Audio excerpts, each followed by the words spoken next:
Hi மக்களே, வணக்கம். Welcome to Madras Nellai channel. நம்ம சேனலில் இன்றைக்கி ஒரு ஹெல்த்தியான டிஃப்ரெண்ட்டான அவல் அடை ரெசிபி தான் பார்க்க போகிறோம். பிரேக்ஃபாஸ்ட்டுக்கும் டின்னருக்கும் ஏற்ற ஒரு டிஃப்ரெண்ட்டான ரெசிபினே சொல்லலாம். வெயிட் லாஸ் பண்ணணும்னு நினைக்கிறவங்க கண்டிப்பாக இந்த ரெசிபி ட்ரை பண்ணி பாருங்கள். அங்கே இது எப்படி செய்கிறதுன்னு பார்க்கலாம். இன்றைக்கி நான் வந்து 1 கப் அவல் எடுத்திருக்கேன். அவல் அடைக்கு நான் எடுத்திருக்கிறது வந்து கெட்டியான அவல். கொஞ்சம் அவல்லையே 3 டைப் இருக்கும். இதை விட கொஞ்சம் மெலிசாக இருக்கிறதும், இன்னொன்று வந்து பேப்பர் மாதிரி இருக்கிறதும் இருக்கும். நான் இன்றைக்கி வந்து ரொம்ப கெட்டியான அவல் எடுத்திருக்கேன். எந்த அவல் வேணாலும் எடுத்துக்கலாம். அவலை தண்ணி ஊற்றி 2 தடவை அலசி எடுத்துப்போம். 2வது தடவை தண்ணி சேர்த்துருக்கேன். இதையும் நல்லா அலசி எடுத்துப்போம். இப்போ அவல் நல்லா அலசி எடுத்தாச்சு. இப்போ அவல் ஊற வைக்கிறதுக்கு தேவையான அளவு தண்ணி சேர்த்துக்கலாம்.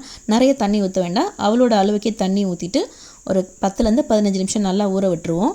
கெட்டியான அவல்ன்றதுனால நான் 10லேருந்து 15 நிமிஷம் ஊற வைக்கிறேன். இதை விட மெல்லிசான அவலாக இருந்தால் 8லேருந்து 10 நிமிஷத்துலேயே ஊறிடும். ஊறட்டும். நம்ம அடைக்கு தேவையான காய்கறி என்னெல்லாம் வேணும்னு பார்த்துக்கலாம். நான் இன்றைக்கி வந்து ஒரு வெங்காயம், ஒரு பச்சை மிளகாய், ஒரு துண்டு இஞ்சி, ஒரு கேரட்டு, அரை பீட்ரூட் எடுத்திருக்கேன். இதை தவிர்த்து கேபேஜு, பீன்ஸு, கேப்சிகம், பட்டாணி இதெல்லாம் கூட சேர்த்துக்கலாம். இதெல்லாம் சாப் பண்ணுறதுக்குள்ளே அந்த பக்கம் அடுப்பில் வந்து வெள்ளை சோள மாவு வறுத்து எடுத்துக்கலாம். 1 கப் அவளுக்கு 1/3 கப் சோள மாவு எடுத்திருக்கேன், வெள்ளை சோள மாவு. இப்போ இதை சிம்லேயே வச்சு நல்லா வாசனை வர அளவுக்கு வறுத்து எடுத்துப்போம். வெள்ளை சோள மாவு கிடைக்கல, அதுக்கு பதிலாக என்ன போடலாம் அப்படின்னா கோதுமை மாவு போடலாம். கோதுமை மாவை லைட்டாக இதே மாதிரி வாசனை வர அளவுக்கு வறுத்துட்டு போடலாம். கோதுமை மாவும் இல்லைன்னா கடலை மாவையும் இதே மாதிரி வறுத்து போட்டுக்கலாம். இப்போ சோள மாவு நல்லா வறுப்பட்டு வாசனை வந்துருச்சு. இப்போ அடுப்பு ஆஃப் பண்ணிவிட்டு இதை ஆற வச்சுருவோம். இந்த பக்கம் அவல் நல்லா ஊறி இருக்குது. இது கெட்டியான அவலுன்றதுனால கையில் பிசைய முடியாது. அதனால் மிக்ஸி ஜாரில் போட்டு ஒரு ஓட்டி எடுத்துக்க போகிறேன். இதே வெள்ளை அவலாக இருந்தால் நீங்கள் மிக்ஸி ஜாரில் போட்டு ஓட்டணும்னு அவசியமே இல்லை. ஊறினதுக்கப்புறம் கையை வச்சு பிசைஞ்சாலே மசிஞ்சிரும். மிக்ஸி ஜாரில் போட்டு நல்லா அரைச்சிடக்கூடாது, பேஸ்ட் மாதிரி. ஒன்றும் பாதியமாக இந்த மாதிரி கன்சிஸ்டன்சியில் இருக்கணும். இப்போ கையில் எடுத்து காட்டுறேன் பாருங்கள். இப்படி ஒன்றும் பாதியமாக இருக்கணும். ஒரு பேட்ச் அரைச்சி எடுத்துட்டேன். அடுத்த பேட்சையும் அரைச்சி எடுத்துக்கலாம். எல்லா அவளையும் அரைச்சி எடுத்துக்கிட்டாச்சு. இப்போ இதில் வறுத்து வச்ச வெள்ளைச்சோள மாவு சேர்த்துப்போம். இதோட தேவையான அளவு உப்பு, நம்ம சாப் பண்ணி வச்சுருக்கிற எல்லா காய்கறியும் இதோட சேர்த்துப்போம். அதோட கொத்தமல்லி, கொஞ்சம் கருவேப்பிலை அதையும் சாப் பண்ணி வச்சுருக்கேன், அதையும் சேர்த்துக்கலாம். இதை எல்லாத்தையும் முதல்ல கலந்து விட்டுப்போம். அவல், சோள மாவு, காய்கறி எல்லாம் நல்லா கலந்து விட்டாச்சு. இதோட ஒரு சின்ன ஸ்பூன், ஃபுல் ஸ்பூன் சீரகத்தூள் சேர்த்துப்போம். சேர்த்துட்டு கொஞ்சம் கொஞ்சமாக தண்ணி தெளித்து அடை மாவு பக்குவத்துக்கு பிசைஞ்சு எடுத்துக்கலாம். அப்போ தான் நம்மளுக்கு தோசை கல்லில் போட்டு தட்டுறதுக்கு வாட்டமாக இருக்கும். ரொம்ப திக்காக இருந்தால் தட்டை வராது.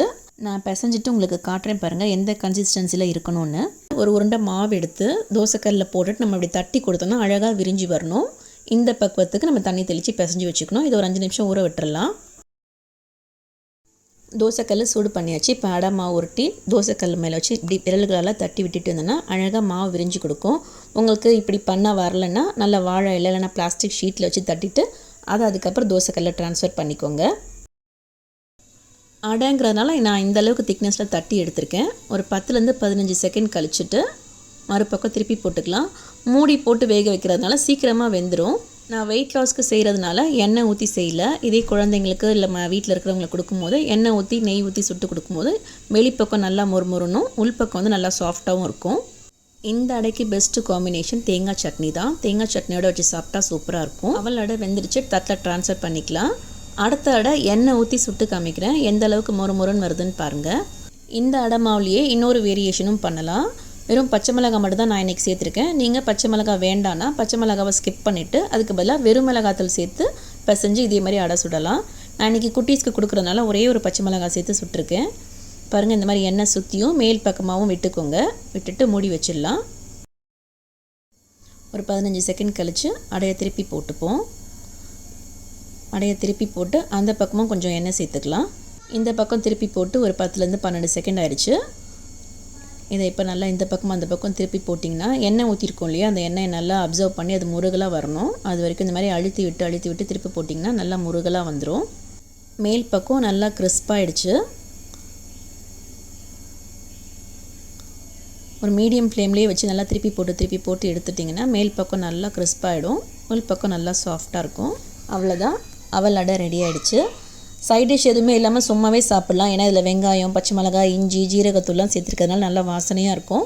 இந்த ஹெல்த்தியான அவல் அடையை பிரேக்ஃபாஸ்ட்டுக்கோ இல்லை டின்னருக்கோ செஞ்சு பார்த்துட்டு மறக்காமல் உங்கள் ஃபீட்பேக்கை எனக்கு ஷேர் பண்ணுங்கள். இந்த ரெசிபி உங்களுக்கு பிடிச்சிருந்தா லைக் பண்ணுங்கள், ஷேர் பண்ணுங்கள், மறக்காமல் கமெண்ட்டும் பண்ணுங்கள். மீண்டும் வேறொரு ஹெல்த்தியான ரெசிபியோடு உங்களை சந்திக்கிறேன். பாய்.